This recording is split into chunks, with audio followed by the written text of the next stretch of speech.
തിരുവനന്തപുരം നെയ്യാറ്റിൻകരയിൽ നിന്നുള്ള വാർത്തയിലേക്ക് പോകാം. ഗോപൻ സ്വാമിയുടെ സംസ്കാര ചടങ്ങുകൾ ഇന്ന് നടക്കും.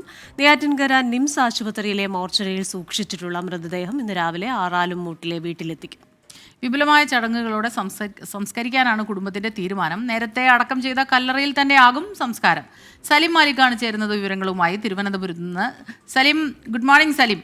ഇന്നലെ രാവിലെ മുതൽ ഈ കല്ലറ പൊളിക്കുന്നതും തുടർന്നുള്ള വാർത്തകളും ഒക്കെ തന്നെ വിശദമായി കണ്ടതാണ്, കൊടുത്തതാണ്, പ്രേക്ഷകരിലേക്ക് എത്തിച്ചതാണ്. ഇന്നിപ്പോൾ ഈ സംസ്കാര ചടങ്ങുകൾ ഇന്നലെ തന്നെ കുടുംബം പറഞ്ഞിരുന്നു, ആചാരപ്രകാരമുള്ള സംസ്കാര ചടങ്ങുകൾ അതാണ് നടക്കുക, കല്ലറയിൽ തന്നെയാകുമെന്നാണോ പറയുന്നത്?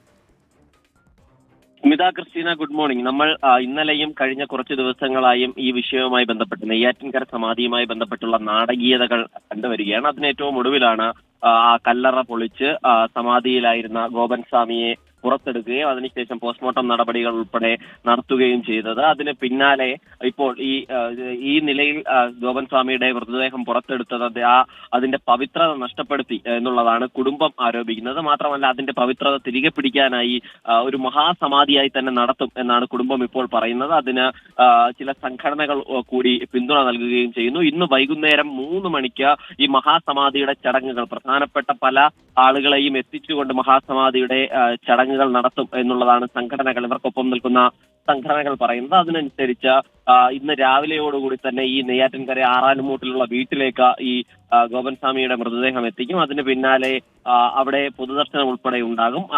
ഏറ്റവും അവസാനമായാവും 3 മണി മുതൽ ആരംഭിക്കുന്ന ചടങ്ങുകൾ അത് 1 മണിക്കൂറിലധികം നീണ്ടു നിൽക്കും എന്നാണ് പറയുന്നത്. മഹാസമാധിയായി അതിനെ സംസ്കരിക്കുമെന്നാണ് പറയുന്നത്. അതേസമയം പോലീസ് ഇപ്പോഴും ഈ കേസിലെ ദുരൂഹത അവസാനിച്ചിട്ടില്ല എന്ന നിലപാടിലാണുള്ളത്. നേരത്തെ പ്രാഥമിക പോസ്റ്റ്മോർട്ടം റിപ്പോർട്ടിൽ സ്വാഭാവിക മരണമെന്ന് വന്നിരുന്നെങ്കിലും പക്ഷേ ഈ ശരീരത്തിന്റെ വിവിധ ഭാഗങ്ങളിൽ ഭസ്മം ഉൾപ്പെടെ കയറിയിരുന്നതായി ആ റിപ്പോർട്ടിൽ തന്നെയുണ്ട്. അതുകൊണ്ട് തന്നെ ആന്തരിക അവയവങ്ങളുടെ പരിശോധനയ്ക്ക് ശേഷം മാത്രമേ ഈ അതിലെ കൃത്യമായ ദുരൂഹത നീങ്ങൂ. അതിനുശേഷം മാത്രമേ പോലീസ് ഒരു നിഗമനത്തിലേക്ക് എത്തുള്ളൂ. അതുകൊണ്ട് തന്നെ പോലീസ് കേസ് അന്വേഷിക്കുകയാണ്. പക്ഷേ സംസ്കാരത്തിനായി ഈ ശരീരം ബന്ധുക്കൾക്ക് വിട്ടു നൽകുമെന്ന് മാത്രമേ ഉള്ളൂ. സ്മിത ക്രിസ്റ്റീന.